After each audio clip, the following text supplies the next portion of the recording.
So at that point, his very own friend is telling me, hey, Rob set you up from the beginning. The whole reason he even faked a marriage to you is so he could get custody. You were a baby machine. He had two other women take two other kids from him. And he told everybody that the next person he got involved with by hook or crook, he was going to get custody. He planned this from the beginning. And now me, I'm crestfallen. At this point, I am just in Twilight Zone. I go to court. I still don't have an attorney. I go to court. And do you know what his attorney tells the judge? Well, she shouldn't have temporary custody because we tried to arrange visits with her and she didn't show up once. He's got 4 nurses right here willing to testify that they sat with him over an hour waiting for her. So I told the judge, I said, he would tell me McDonald's and he'd be at Burger King.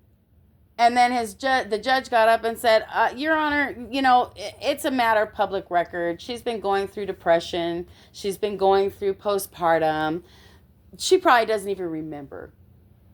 She's in such a brain fog because of this that she's the one forgetting, not him. And if she's that airheaded, we can't trust her with a child. And the judge went with her. With them. And the women were gorgeous. You know how nurses look when they're the right kind. And he picked the right kind. Well, guess what I got told when I told them what happened? Those kind of things don't happen. That's too dramatic. It was such a big lie that he had told. Remember I told you, Eric Hoffer in The True Believer said that if you ever want somebody to believe a lie, it's got to be huge. Everybody tells little lies. That's when they catch you. But when you tell a lie that big, they couldn't conceive that anyone could be that psycho. That's why Olish gets away with what she does. You see, because her lies are so big, no one could imagine. How could you sit there and rob a person and torture them all the time? Think about that. She's torturing him while robbing from him? You'd think she'd have any kind of conscience. You see where I'm coming from? So anyway, what ended up happening is we go through this. I'm trying to be as fair as I can. I want to have this like a shared custody thing. The day of the custody hearing comes up, I go out to my car and the battery is dead. Somebody laid a wrench across the 2 terminals. That's what we call sabotage. Now, looking back on it, I'll bet you all the tea in China, Lee did it for him. Because Lee knows about those things. Whereas Rob, oh my God, at that time, a screwdriver was as foreign to him as a scalpel is to you. So the thing is, actually, you have more of a scalpel because you picked up a knife, okay? And the thing is so what ended up happening is, so I rushed down to the court, and I'm literally like 10 minutes late. And the court's cleared out. Everybody's already gone. I'm like, wait, I was supposed to be here. And she goes, we already did that. And I go, but I'm only like 5 minutes late. It was like 7 minutes, to be honest. It wasn't quite 10 minutes. It was just barely 5 minutes late. How did they even have time to call us up? Usually you wait for the judge to come in. He sits down. Everybody stands up while he comes in. You know what I mean? This kind of thing. Somebody's sworn in. There's something. They give you a little bit of instruction. If you're less than 10 minutes, it was 5 minutes. And everybody's already gone. So I tell her what happened. The clerk, she goes, well, they're already gone. I said, I went out to my car and somebody had the thing across, right? So the judge makes them call the attorneys back. And the attorneys say, knowing what he had done to me, the attorneys say, Mr. Richens wants to make a deal. If she'll drop everything right now, he'll do split custody with the son in his primary care. And I wanted split custody with him in my primary care. If he's in my primary care, he's staying home with me all day. Rob was already paying child support to 2 other women. And he wanted to have him be primary caregiver just to make me look bad and to have the power and to punish me, and was paying for daycare with a stranger as a babysitter all day, with my son separate from his sisters. And he goes and tells everybody this story, but in a way that makes it look like I was the abuser and that he was getting away from me and I was cheating on him. Oh yeah, they'll make up all kinds of stuff. He was the one cheating on me. I didn't even have a car. He's the one who brought Giovanni there. Okay? And so, you know me. And so what ends up happening, hold up, so I tell him what he's done. And they said, look, Rob will make a deal with you. Instead of you having primary custody and you sharing custody with you having primary care, he wants to have primary care and you guys can have shared custody. And I said, but I'm the one home during the day. Do you know what he said and I said, and he can just pay child support. Do you know what he said? To make me feel bad, this is a narcissist for you. He got me by myself and said, what do you want me to do? Pay you to raise your own child? He wanted to give me a guilt trip over wanting to be supported now that he's made this baby. And then we find out later he turned me into a baby machine. I could have sued his pants off. I could have probably had him put in jail for fraud. You saw I handled it very nice for the sake of my son, and you saw him turn my son against me. And you saw my son leave my life. I'm supposed to just sit back in silence and be quiet? No, I'm telling the story, because what does God tell us? And that's the reason I told you this story, is to remind you the whole reason that we're doing what we're doing with the others is because the truth will set you free. We won't have to worry about toil and labor. We're being set free by the truth. So they said, well, he said if you won't let him have primary custody, because this was before that, though, he said, you want me to just pay you to raise your own son? And in the court, I said, no, why can't I have primary custody and he be with me? And do you know what they said? Well, he says if you don't take that deal, that he's going to use everything within his means to make sure he gets sole custody. Well, wait a minute. How does my agreeing with you change my fitfulness as a parent? If I'm a good parent and should have shared custody, even if you don't want to pay child support, I deserve my child. And I am the one at home who has been at home. And the only reason I wasn't at home is because you convinced me a couple weeks ago to go get a job to help you. To make it look like I wasn't an at-home mother. Meanwhile, spreading rumors that I don't want to breastfeed my own child while you're giving me grief and dirty looks, telling me you're jealous of my son for suckling his mother. You have been sick the entire time. And somehow I'm the bad guy. Yeah, we wonder why you got splitting headaches.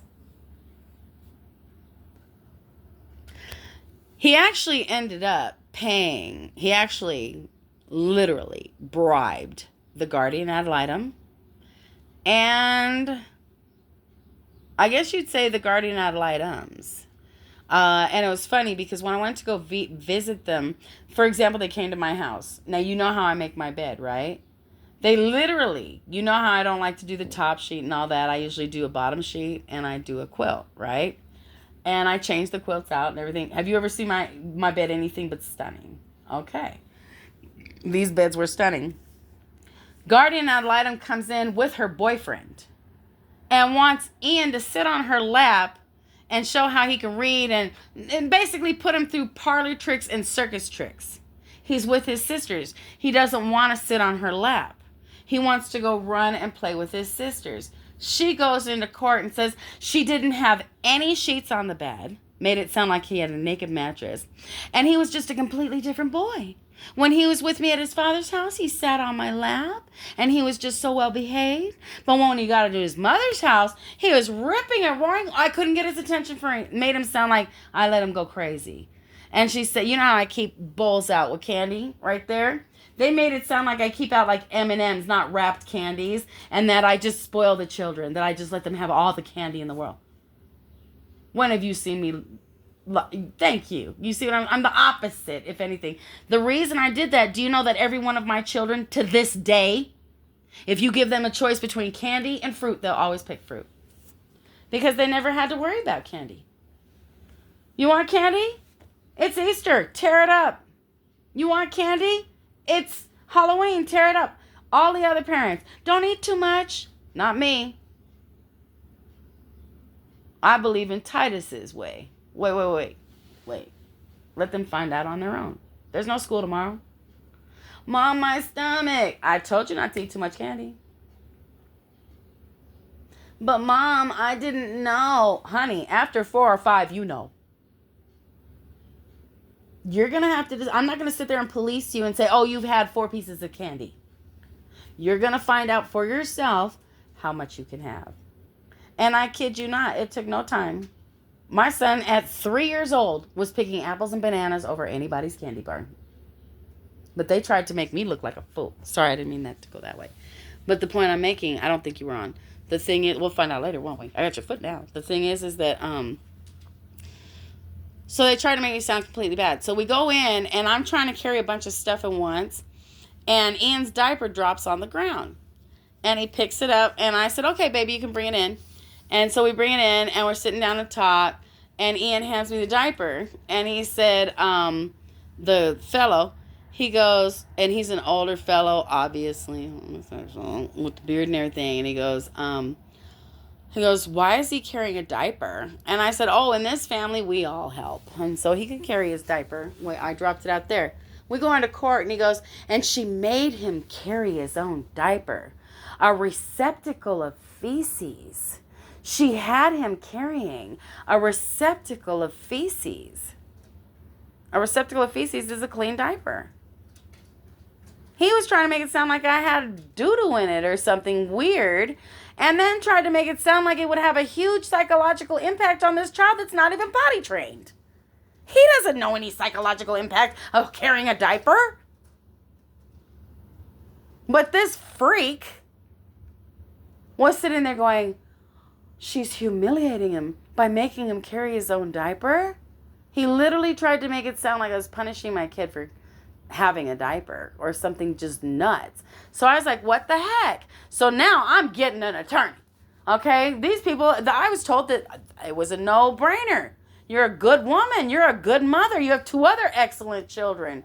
You're not going to have, I didn't know Lee was working against me, number one, because he didn't want to pay a penny of child support. Never did until way later. I mean, after I got back from Egypt even. Okay? So, hold up. So then at this point, I'm like, what the heck? I'm going to get an attorney. So I go and meet with the Tuesday Night Bar Association.